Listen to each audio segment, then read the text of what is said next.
A cada aproximadamente 2 anos, né, um cometa costuma se aproximar da Terra, com maior ou menor frequência, né, mas esse é o intervalo usual dos grandes cometas. E agora a gente está tendo a oportunidade de uma visita de um desses corpos espaciais, né, que tem uma característica que ele tem uma cor esverdeada, uma cor muito bonita, isso está chamando bastante atenção. E ele está aparecendo aí no céu já há algumas semanas, né, com maior intensidade justamente agora, né, nesses dias, e visível aqui no hemisfério sul até mais ou menos o dia 10. A composição dele tem uma característica um pouco diferente de outros cometas, que é o carbono diatômico, ou seja, são 2 átomos de carbono interligados e isso dá essa coloração verde. Essa coloração, inclusive, é usada para a gente entender a composição desses cometas, né? Todos os cometas são feitos basicamente de água e metano congelado, mas tem alguns outros elementos que são os que dão a cor, porque a água e o metano não costumam dar uma cor característica. Nesse caso é o metano, é o carbono, aliás, com dois átomos.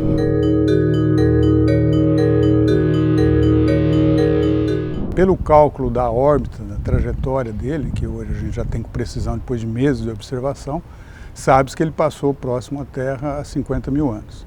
E esse é um outro fato que tem aparecido muito na mídia, porque há 50 mil anos o ser humano, como conhecemos hoje, não estava aqui. Então essa é a primeira observação, o primeiro testemunho do ser humano moderno desse cometa especificamente. E os mesmos cálculos mostram que ele provavelmente não vai passar de novo, porque ele tem uma órbita que leva ele muito no limite do sistema solar e provavelmente na próxima volta ele vai sair do sistema solar e escapar. Vai para provavelmente outro sistema solar no futuro, e nós não vamos mais vê-lo. Então a outra característica é essa, que é uma observação talvez única desse cometa.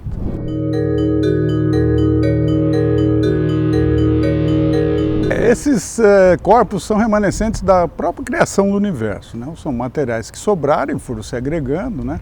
E tem vários tipos, tem os asteroides, tem os cometas, tem as luas, os planetas, né?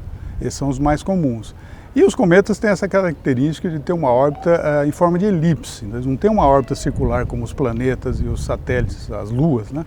Eles têm uma órbita elíptica e as elipses são às vezes muito longas. Por isso que eles são levados muito longe, demoram muito para retornar. E cada cometa tem a sua periodicidade. O Halley, por exemplo, tem 70 e poucos anos de periodicidade, né? Esse já passou algumas vezes testemunhado pela humanidade, vai passar a outra, né?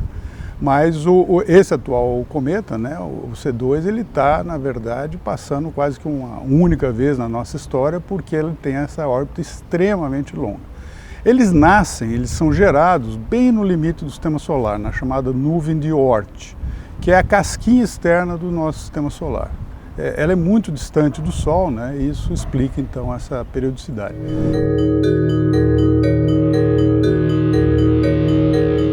Pelo posicionamento da órbita dele, nem sempre ele é visível em todo lugar da Terra. Então, nesse caso, esse cometa está mais visível no hemisfério norte. A gente tem visto belíssimas fotos aí sendo divulgadas, todas tiradas no hemisfério norte.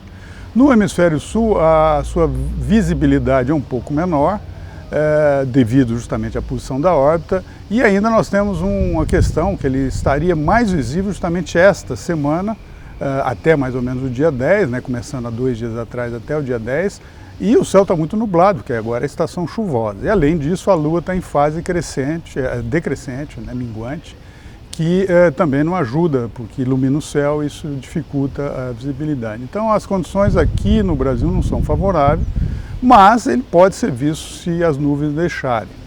E as dicas para quem quiser ver, esses dias agora, na direção norte e próximo da linha do horizonte. Daqui a alguns dias ele vai estar um pouco mais alto, mais na direção do planeta Marte, né, que é o planeta vermelho, costuma ter uma cor levemente vermelha, marrom, visível também, que já é quase um terço de altura em relação à linha do horizonte. O ideal é usar telescópio, né, a melhor visualização com o telescópio, o binóculo também ajuda. No hemisfério norte ele está sendo visto até a olho nu, claro que com menos detalhes, né? Mas aqui no hemisfério sul eu não acho que ele vá ser visível a olho nu, talvez o binóculo ou o telescópio ajudem.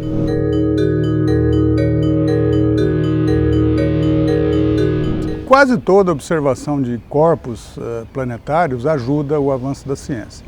A gente está juntando pecinha de um quebra-cabeça, né, de uma história que começou há 4,5 bilhões de anos, que é a formação do nosso sistema solar. O universo é mais antigo, mas o nosso sistema solar se formou nessa época, e esses corpos são todos remanescentes desse momento. Quando a gente consegue datá-los, né, principalmente asteroides ou através de meteoritos que caem aqui na Terra, a gente vê que todos eles têm uma idade de 4,5 alguma coisa, 4,6 bilhões de anos. E é possível datá-los usando isótopos, elementos químicos que decaem radioativamente, né? E a gente sabe essas idades. Nesse caso de um cometa, pelo deslocamento muito rápido, é difícil coletar a amostra, a não ser que ele se fragmente e que pedaços venham a cair na Terra. Isso acontece com alguma frequência, não é tão comum. Agora, cometas são compostos não de rocha, como os asteroides, mas de gelo.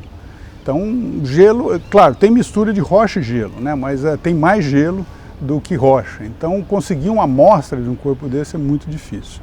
Se conseguir, seria um valor enorme para a ciência. Agora, tem uma importância que é fundamental aqui para a nossa Terra, né? Que as teorias atuais, mais aceitas, advogam que a água chegou até a Terra por meio de cometas. Os cometas trouxeram a água para a Terra.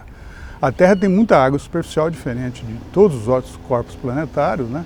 E a explicação para essa água estar aqui é justamente o aporte de água no passado por uma quantidade enorme de cometas no começo da história do Sistema Solar.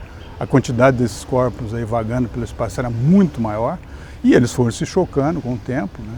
E acrescentando essa matéria, no caso da Terra, essa água. Pode ocorrer um outro choque desse tipo no futuro? Pode. As chances são mínimas, não se tem conhecimento de nenhum asteroide, nenhum cometa que tem uma trajetória que ameaça a Terra, tenha risco para a Terra, mas isso pode acontecer e já aconteceu no passado inúmeras vezes. A gente tem grandes cicatrizes aí deixadas por impactos na superfície da Terra que mostram que esse processo já ocorreu no passado.